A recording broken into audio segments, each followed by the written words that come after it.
আমার হাত ছাটানো দেখে ও আবার রেগে গেল। তবে এবার ওর মুখটা দেখে মনে হচ্ছে ও রাগ করেনি, হয়তো মন খারাপ করেছে। ইস, আমি কাজটা ঠিক করলাম না। কত সুন্দর করে হাসি খুশিভাবে আমার সাথে কথা বলছিল, হাতটা একটু ধরে রাখলে কি এমন হতো। আর আমার বুঝি ভালো লাগছিল না।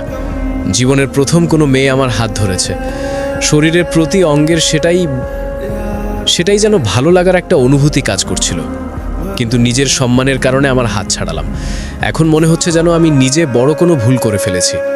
সুইটি আস্তে ধীরে বলল, এখন আর কিছু বলবো না, যাওয়ার আগে বলবো এই কথাটা। তবে আমি জানি আপনি আমার কথা রাখবেন, এইটুকু আমার বিশ্বাস আছে আপনার উপর। তবে যাওয়ার আগে আমার কাছ থেকে মেরিল নিয়ে যাবেন। আপনার ঠোঁটের এক কোণায় একটু ফেটে যাচ্ছে, মনে হয়েছে যেন আপনার ভেতরে ভিটামিনের একটু অভাব আছে।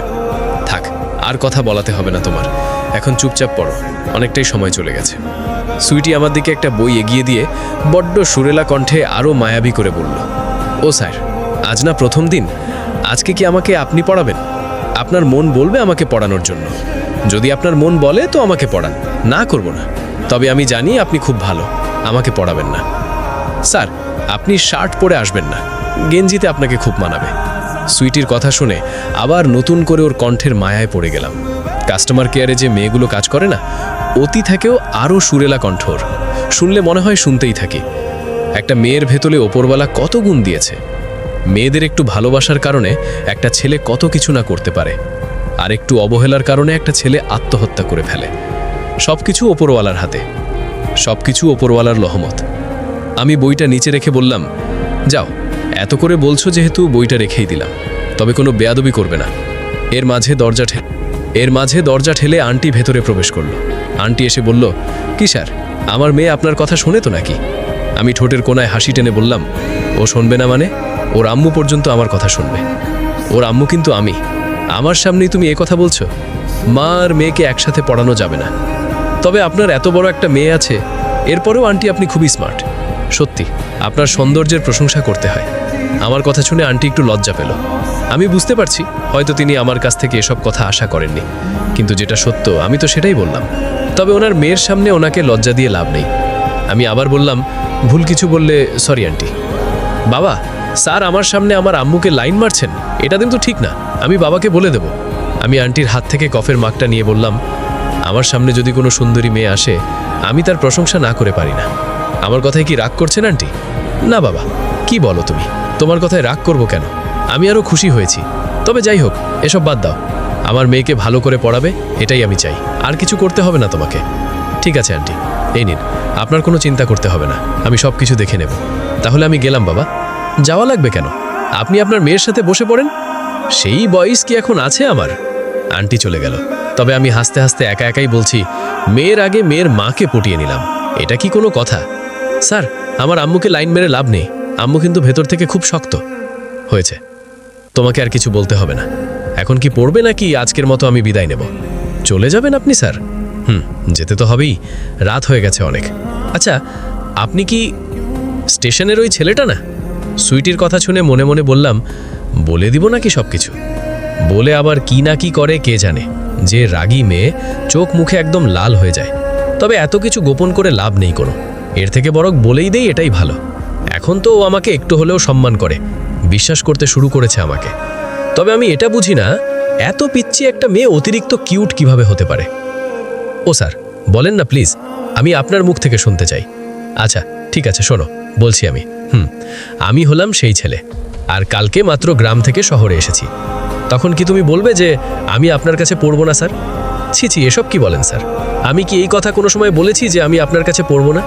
আপনার মতো কিউট হ্যান্ডসাম একটা ছেলে, যাকে একবার কোনো মেয়ে দেখলেই প্রপোজ করে বসে থাকবে, যার পরেই দেখলে সব মেয়ের মন চায় তাকে একটু জড়িয়ে ধরে মনের আশা পূরণ করা। সব মেয়েদের তো স্বপ্ন আছে আপনার মতো বীর পুরুষ, সুন্দর সুদর্শন ছেলেকে বিয়ে করা। এই, তুমি কি আমার প্রশংসা করছো নাকি আমার নামে উল্টাপাল্টা বলছো? আমার কথা শুনে সুইটি ফিক করে হেসে দিয়ে বলল, ও স্যার, তাই বুঝি, কিন্তু আমি তো আপনার পক্ষেই বললাম। থাক, এখন আর কিছু বলতে হবে না, আমি এখন চলে যাব। যদি শেষ কোনো কথা বলার থাকে তো বলতে পারো, নয়তো আমি চলে যাব। কিন্তু স্যার, আমার কথা শুনে আপনি তো আবার রাগ করবেন না? যদি রাগের কথা বলেও তো রাগ করব না। আচ্ছা আগে বলো তুমি, শুনি কি বলতে চাইছো, পরে অন্য হিসাব। সুইটি এখান থেকে ক্ষুদ্র দৃষ্টিতে তাকিয়ে বলল, স্যার, কলেজে আমার সকল বান্ধবীদের বয়ফ্রেন্ড আছে, কিন্তু আমার নেই। আমার প্রেম করতে একদম ভালো লাগে না। এটা খুব বিরক্তিকর জিনিস। বাবু বলো, জান বলো, এগুলো আমার একদম পছন্দ নয় স্যার। তবে বান্ধবীরা বলে, তোর যদি কলিজা থাকে তো একটা ছেলে পটিয়ে দেখা। ইচ্ছে করলে প্রেম করতে পারি, ছেলেদের প্রপোজ পাই অনেক। প্রেম করতে পারবো না এটা কোনো কথা নয়, কিন্তু আমি অচেনা কারো সাথে এসব বিষয়ে জড়াতে চাই না। আর বাহিরের ছেলেদের আমার কাছে ভণ্ড মনে হয়। এই জন্য শেষে কোনো উপায় না পেয়ে আপনার কাছে আসা। আমি জানি আপনি আমাকে ফিরিয়ে দেবেন না। আপনি আমার একমাত্র গুলুমুলু স্যার। আমি না আপনার একমাত্র কিউট ছাত্রী। বলেন আমাকে আপনি ফিরিয়ে দিবেন? বলছেন এসব ফালতু কথা রাখো, কি বলতে চাও তাই বলো আগে, আমি তোমার কথা শুনি। ওপরে ওপরে তো আমি খুব সাহস দেখাচ্ছি, না জানি এই মেয়ে আবার কি উল্টাপাল্টা কথা বলে ফেলে। এই মেয়েকে দিয়ে আমার একটুও বিশ্বাস নেই। পিচ্ছি হলেও কি হবে, মারাত্মক লেভেলের ডেঞ্জারাস এই মেয়ে। সুইটি আবার বলতে শুরু করলো, স্যার কথাটা হচ্ছে আপনি আমার সাথে প্রেমের অভিনয় করবেন। আমার সাথে আপনার প্রেম করতে হবে না, শুধু বান্ধবীদের সামনে আমার সাথে প্রেম করবেন, আর কিছু করতে হবে না। Please sir, please. এই তুমি এসব কি কথা বলছো? তোমার মাথায় আছে তো নাকি? আমি তো প্রাইভেট স্যার, আবার বলছো তোমার সাথে প্রেমের অভিনয় করার জন্য। মাথাটা কি গেছে তোমার? স্যার আমি তো বাহিরের কাউকে চিনি না, আর যদিও বাহিরের কাউকে বলি তাহলে সবাই রাজি হবে, আর আপনি রাজি হচ্ছেন না। শুধু প্রেমের অভিনয় করতে তো বলছি। আচ্ছা এবার কি আমার সুযোগ নেওয়ার দরকার? না না, আমি ওকে পড়াতে এসেছি, উল্টাপাল্টা কিছু করা যাবে না, পরে আমি নিজে বিপদে পড়ে যাব। এই জন্য সব কিছু চিন্তাভাবনা করে সুইটিকে বললাম এ বিষয়ে পরে কথা বলবো, এখন আমি আসি। সুইটি আমার সামনে থেকে ফোনটা নিয়ে ওর নাম্বার সেভ করতে করতে বলল, স্যার এটা কি ফোন? আমি তো মনে করেছিলাম আপনার কাছে আইফোন আছে। আমার মতো গরিবের কাছে আবার আইফোন, এই বাটন ফোন আছে যে এটাইও নাই, তাও আবার এটা আমার আম্মুর। এভাবে বললেন কেন স্যার? যা সত্যি তাই বললাম। এসব কথা এখন ছাড়ো, আমি গেলাম। স্যার যদি কোনো বিপদে পড়েন আমাকে সরাসরি কল দিবেন, আর সামনে যে ছোট কুলের রাস্তাটা আছে না, ওখান দিয়ে যাবেন না আপনি। এত রাতে ওখান দিয়ে গেলে কিন্তু বিপদে পড়বেন। বলার জন্য ধন্যবাদ, তাহলে কাল দেখা হচ্ছে। স্যার মিস করব আপনাকে অনেক। থাক, আর মিথ্যে কথা বলতে হবে না। ক্ষণিকের দেখায় কেউ কাউকে মিস করে না, বুঝলে? একটা মিথ্যে কথাও তুমি গুছিয়ে বলতে পারো না। যদি মিথ্যে কথা বলতে না পারো তাহলে মিথ্যে কথা বলবা কেন? কে জানতো এই ক্ষণিকের সময়ের মাঝে আপনি আমার সব কিছু কেড়ে নিয়ে চলে যাবেন।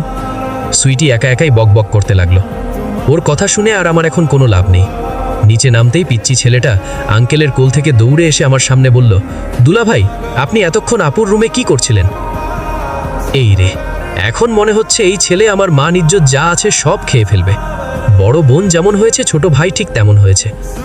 আঙ্কেল পিচ্চিকে বলল, বাবা উনি তোমার বড় বোনকে পড়ায়, ওনাকে স্যার বলবে।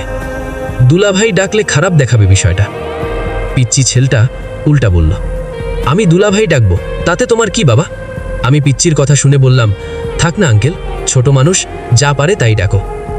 তা বাবা আমার মেয়ে এতদিন পর কারো কাছে পড়তে মন বসেছে। আমি বলছি না আঙ্কেল, কাকে কিভাবে ঠিক করতে হয় তা আমার জানা আছে। ধন্যবাদ বাবা, তোমাকে এজন্য আবার ধন্যবাদ দিতে হবে না। এখন তাহলে আমি কি যেতে পারি? আঙ্কেল যাও, তবে কালকেই কিন্তু সময় করে চলে আসবে। তা আর বলতে হবে না। এই কথা বলে আমি বাসা থেকে বের হয়ে গেলাম। মনে মনে যে আশা করছিলাম তার থেকেও বেশি কিছু পেয়ে গেছি মনে হচ্ছে। আমি তো ভাবছিলাম হয়তো আমি আর সুইটিকে পড়াতে পারবো না। তবে সত্যি কথা বলতে মেয়েটা যদিও বয়সের তুলনায় অনেক ছোট, কিন্তু ওর ভেতরে যে একটা মায়াবী মায়াবী ভাব আছে, এটা দেখেই তো যে কেউ এমনিই পাগল হয়ে যাবে। আচ্ছা সুইটিকে নিয়ে আমি এত চিন্তা করছি কেন? ধুর, এসব চিন্তা বাদ দিয়ে এখন বাসায় যাই। সুইটি তো বলল এই রাস্তা দিয়ে না যাওয়ার জন্য, কিন্তু আমার মন বারবার বলছে গিয়ে দেখি না এই রাস্তায় কি এমন আছে। আমার তো মনে হয় সুইটি আমাকে ভয় দেখানোর জন্য বলেছে যে আমি যেন এই রাস্তা দিয়ে না যাই, আর এখান দিয়ে গেলে হয়তো আমার বাসা একটু কাছাকাছি হবে। সব কিছু চিন্তাভাবনা বাদ দিয়ে আমি এই রাস্তা ধরে হাঁটতে লাগলাম। যত সামনে যাচ্ছি তত যেন ভয়টা একটু একটু বেড়েই যাচ্ছে, কিন্তু সামনে তো তেমন কিছু দেখতে পাচ্ছি না। অযথা ভয় পাওয়ার কি এমন আছে? একটু সামনে যেতেই দেখি একটা মেয়ে রাস্তার সামনে দাঁড়িয়ে আছে। মেয়েটাকে দেখে আমি ভয় পেয়ে গেলাম। যা সূরা কালাম জানি তা বলে বুকে ফুঁক দিতে লাগলাম। ভূত না তো? এই মেয়ে ভূত হলে ভাই আমি আজকে শেষ, বাড়ি পর্যন্ত যাওয়া লাগবে না আমার আর। আমাকে দাঁড়াতে দেখে মেয়েটাই আমার সামনে চলে আসলো। এই রাতের মাঝেও মেয়েটা কালো একটা বোরখা পরেছে, তবে রাতের অন্ধকারে ওর চেহারাটা ঠিক ভালো করে দেখাই যাচ্ছে না। নিজের বিপদ নিজেই ডেকে আনলাম মনে হচ্ছে। ফোনটা হাতে নিয়ে সুইটির নম্বরে একটা মেসেজ করলাম। তুমি যে রাস্তায় যেতে না করেছিলে সেই রাস্তায় চলে এসেছি। আমার সামনে একটা মেয়ে দাঁড়িয়ে আছে। জানি না এরপর আমার সাথে কি কি হতে পারে। আমার আম্মু আর ছোট বোন ছাড়াই পৃথিবীতে আমার কেউ নেই। আমি মরলে ওদের কি হবে? প্লিজ আজকের মতো আমাকে বাঁচিয়ে নাও। এই পর্যন্ত লিখে লেখা বন্ধ করলাম।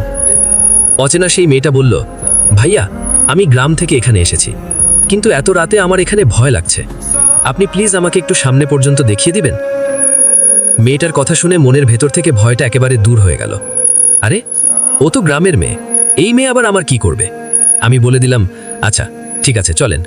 এ কথা বলতেই আরও 5-6টা ছেলে আমার সামনে চলে আসলো। আর মেয়েটা হাসতে হাসতে বলল, তুই এই শহরে নতুন না? আমি সব কিছু জানি, এখন যা যা আছে সব কিছু বের করে দে। আমি ভয়ে ভয়ে বললাম, প্লিজ আমাকে ছেড়ে দেন, আমি আর এখানে আসবো না। পেছন থেকে আওয়াজ আসলো,